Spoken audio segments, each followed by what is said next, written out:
Hi! In front of me is XIAOMI 13R, and today I would like to show you how you can change default apps.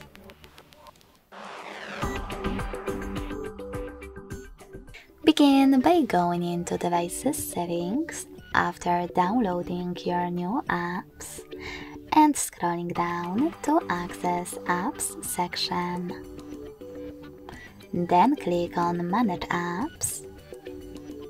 Tap on those three dots at the top right corner and select Default Apps.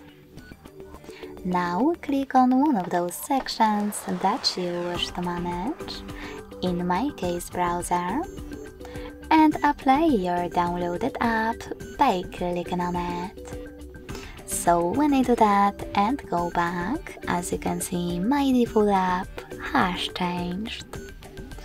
Thanks so much for watching. If you enjoyed this video, leave a like, comment and subscribe. Bye!